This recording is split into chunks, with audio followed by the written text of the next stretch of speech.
O presidente dos Estados Unidos, Donald Trump, ele ameaça agora aplicar ao Irã uma série de sanções econômicas. Na descrição do Trump, nunca se viu nada parecido na história. Um dos aspectos que ele levanta é o seguinte: essas sanções vão pegar também quem tem relações comerciais com o Irã. Agora, Trump está lidando com algo também inédito do ponto de vista econômico quando a gente olha o tamanho da dívida pública nos Estados Unidos, 40 trilhões de dólares. Reportagem de Mariana Giangiacomo. Pelas redes sociais, Trump mandou uma mensagem ameaçadora e, ao mesmo tempo, vaga a países que mantiverem relações comerciais com o Irã. Abre aspas, qualquer país que permitir que suas instituições financeiras, negócios, aeroportos ou entidades governamentais providenciem qualquer tipo de salvação para o Irã vai sofrer consequências econômicas tremendas, fecha aspas. Apesar das duras palavras, Trump não especificou quais ações pode adotar. Um dos possíveis alvos de retaliação seria a China, responsável pela compra de mais de 80% do petróleo exportado pelo Irã. Mas há dúvidas se Trump gostaria de escalar a tensão com os chineses às vésperas de uma visita de Xi Jinping à Casa Branca em setembro. O ministro de Relações Exteriores da China afirmou que sanções e mais pressão econômica não vão resolver o problema e pediu por uma saída diplomática. Já o ministro de Relações Exteriores do Irã, Abbas Araghchi, descreveu as ameaças como uma tentativa de Trump de distrair a população norte-americana de problemas domésticos. A economia nos Estados Unidos passa por um momento frágil. A dívida pública atingiu os 40 trilhões de dólares pela primeira vez e a estimativa é de que só neste ano os Estados Unidos tomem emprestados 2 trilhões de dólares para pagar suas obrigações. O governo Trump culpa os antecessores pela situação.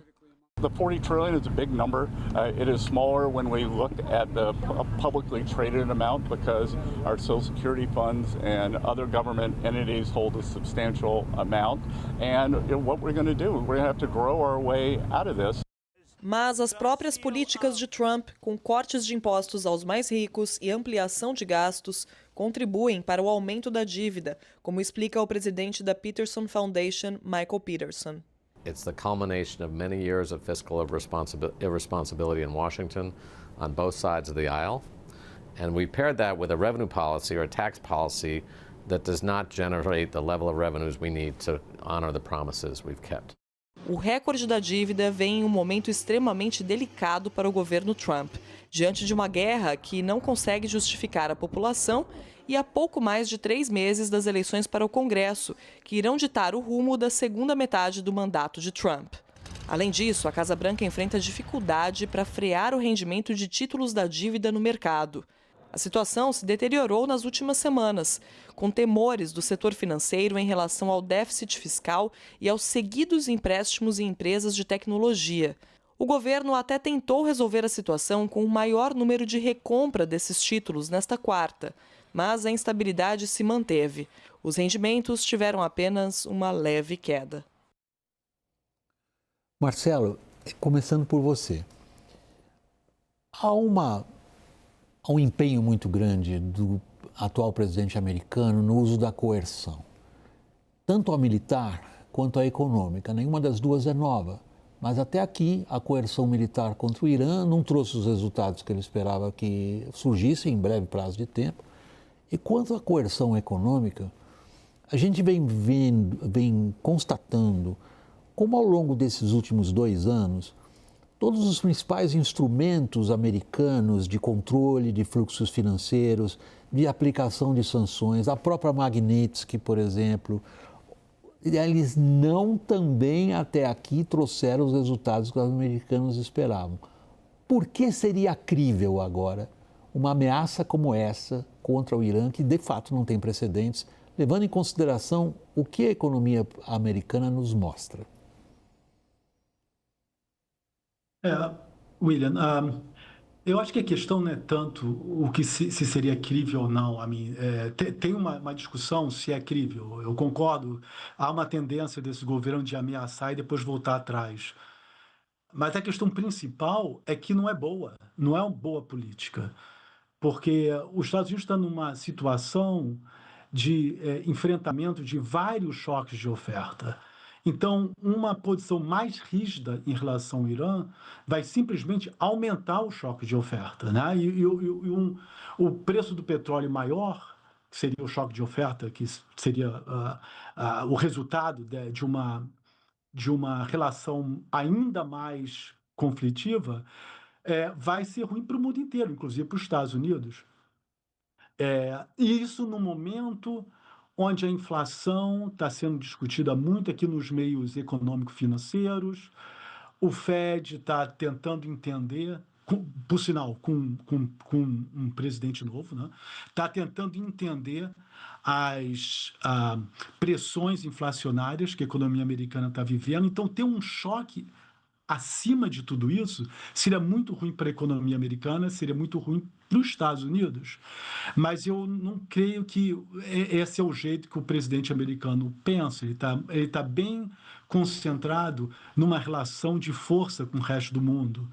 Então, ele não pensa como um gestor da economia americana, ele pensa como um ator político que quer ter como a gente fala em inglês, uma legacy, né, de força, de conquista.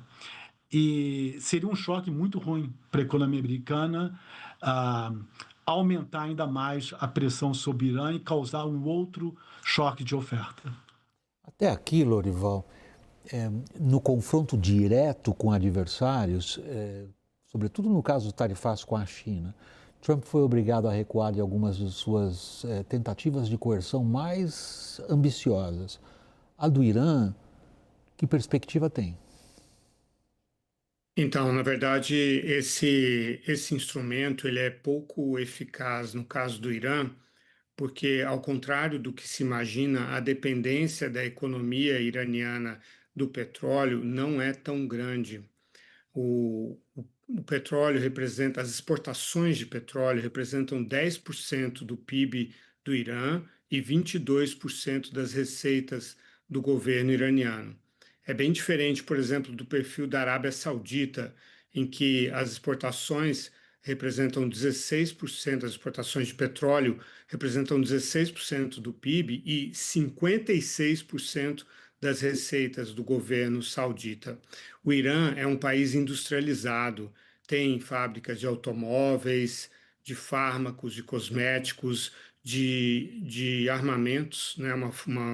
Um parque industrial militar bastante robusto, tem agricultura, é o maior produtor mundial, por exemplo, de pistache, tem os seus tapetes, peças, né? Os seus bazares, o seu comércio, o seu setor de serviços. Então, é claro que o petróleo é muito importante para o Irã, mas não é algo tão existencial quanto se imagina, e isso está provado. Desde 2011, o Irã está sob severas sanções contra o seu petróleo. E o outro componente dessa política do Trump seria atacar a China. A China compra 80% do petróleo iraniano.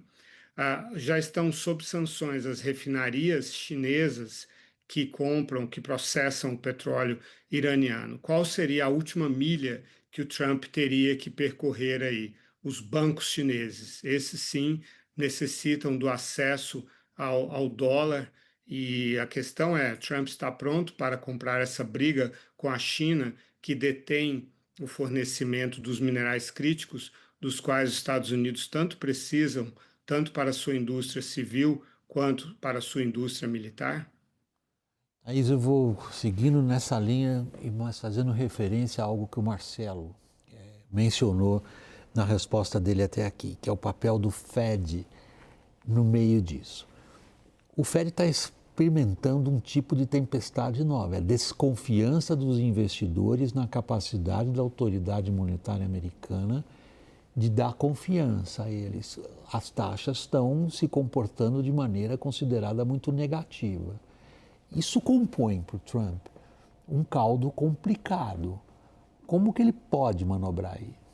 William, o Fed está sob crise, não uma crise de confiança, mas sobre um período de muito questionamento em função de qual vai ser a intensidade que ele vai responder ao processo inflacionário diante da pressão política, mas quem está também sob questionamento é o próprio Tesouro Nacional, né? Então, é um círculo que vai se alimentando, a desconfiança sobre o governo Trump, sobre o Tesouro Nacional, sobre como o Banco Central vai responder a isso, e dos ineditismos do Trump, tem mais um que pode entrar na lista, porque os Estados Unidos já sofreram, por exemplo, perderam pela primeira vez o tal do AAA, os 3 As da nota, por causa de um problema no Congresso Nacional que usou a liberação do teto da dívida pública para pressionar o Obama. Agora, não é mais uma questão política, é uma questão de gestão financeira do Estado, que está se endividando cada vez mais com uma taxa de juros mais alta. Isso nunca aconteceu. Então, eu não sei, eu acho que o Marcelo pode trazer uma perspectiva maior disso, se já há algum mapeamento do tamanho desse risco, de uma desconfiança e de um questionamento de credibilidade do Tesouro Nacional, do Estado americano, de honrar, não por uma questão política, mas por uma questão financeira. Marcelo, queremos ouvi-lo. Eu queria que você adicionasse a sua resposta ao seguinte também. O que, na sua visão, do que está acontecendo, sobretudo nos mercados em relação aos Estados Unidos, configura, de fato, uma severa restrição à liberdade de ação do Trump? Bom, configura, sim, uma restrição, mas não é uma restrição tão forte como muita gente pensa, porque o que está acontecendo é uma reprecificação da dívida americana, mas não tem nada nem perto do que seria uma iminência de uma crise da dívida. Os Estados Unidos continua a emitir uma moeda de reserva internacional. Tem havido uma diminuição da demanda de órgãos oficiais estrangeiros pelo dólar. Você vê isso na composição das reservas de bancos centrais ao redor do mundo, mas a demanda privada tem crescido muito. Então, o problema aqui, dessa nova, digamos assim, distribuição de quem retém a dívida do Tesouro americano, é que o setor privado é muito mais sensível a choques de risco, a mudanças de política. Então, o presidente deveria estar muito mais preocupado em não criar situações de risco, como, por exemplo, um conflito mais severo com o Irã. Porque, de novo, uma proporção maior dos detentores da dívida americana são compostos por grupos, hedge funds, fundos de investimento, que são mais sensíveis a esse risco. Então, basicamente, o que a gente está vendo é que o risco associado a deter a dívida americana subiu um pouco, e com isso sobe a taxa de juros. Tem outros motivos do porquê que a taxa de juros está subindo no mundo inteiro. Eu acho que o motivo maior é esse excesso de demanda por investimento, que vem do investimento em AI, vem do fato do governo, de inteligência artificial, o fato do governo americano ter que se financiar mais, do governo japonês ter que se financiar mais, do governo francês ter que se financiar mais, porque em todos esses lugares você vê um aumento da dívida em relação ao PIB. Então, eu acho que essa é uma coisa mais real, quer dizer, uma demanda por crédito muito elevada que aumenta a taxa de juros real no mundo. E, além disso, tem, como a gente falou antes, o risco de uma dívida que fica crescendo sem parar, né? Então, a ideia seria não criar choques de oferta para que os investidores ficassem mais seguros, e eu não vejo isso acontecendo.